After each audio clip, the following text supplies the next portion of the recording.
Hello everybody, my name is Dragon. Welcome back my channel Health Fitness 1047. Here is the episode new. Follow me.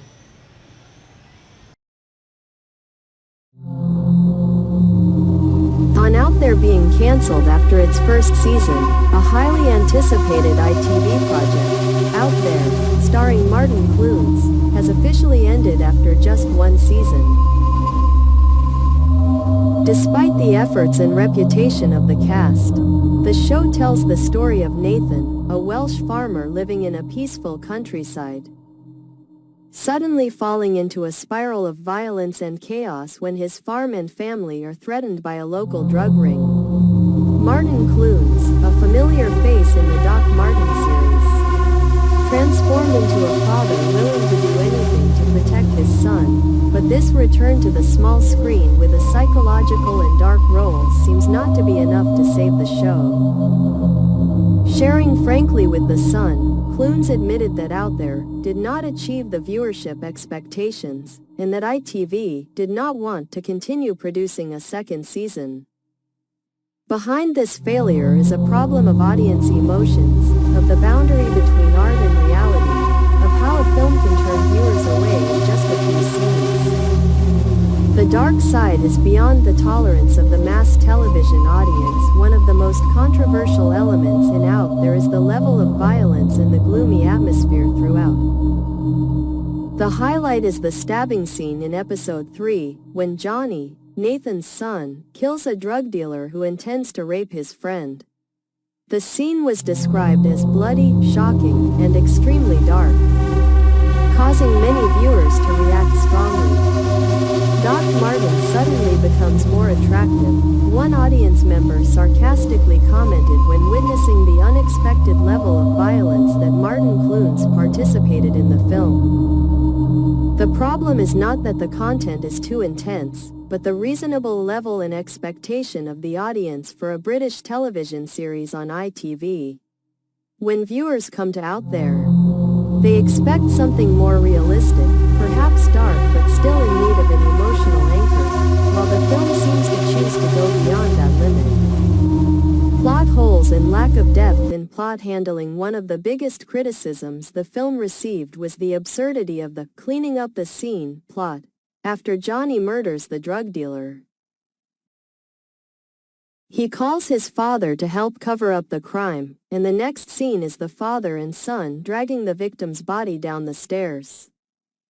This creates a huge gap in logic and makes the audience feel intellectually insulted. They will definitely be caught. No one will believe this. Although we know that many TV productions choose to heighten the drama when it lacks authenticity, lacks psychological depth, and fails to exploit the characters' emotions convincingly, the audience will retreat. Out There seems to have forgotten that dealing with the psychological aftermath of a murder, especially a teenage one, is much more complex and painful than simply dragging a body away in a crude manner. A cautionary tale for broadcasters. ITV has said it is very proud of the project and has thanked the crew. But there is no denying that Out There's failure is a wake-up call about how TV content is chosen today. In an increasingly fragmented audience, it's not wrong to make dark, complex films, but it's important to identify the right audience and channel. A film like Out There, if it had been shown on a platform like Netflix or Amazon Prime, with a more mature audience, ready to accept more gruesome and complex content, might have had another chance. Martin Clunes, a bold gamble that didn't pay off?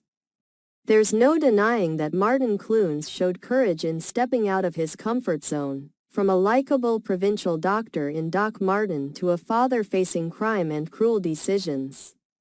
But sometimes, artistic transformations also need to be at the right time, in the right place, and in the right script. Perhaps Out There wasn't entirely wrong in its idea, but wrong in its delivery and wrong in its choice of distribution platform. Out There, a serious attempt rejected. Out There seemed to be a serious product with ideas and potential. But it failed to touch the hearts of the public. The inconsistency between its message, style, and audience expectations caused the show to survive only one season. Perhaps in a few years, people will remember Out There as a misunderstood project, or as a testament to the fact that even veteran actors can lose their way when falling into an inadequately prepared script. And ITV, once again, learned the hard way that not all daring is welcome, at least not on primetime television.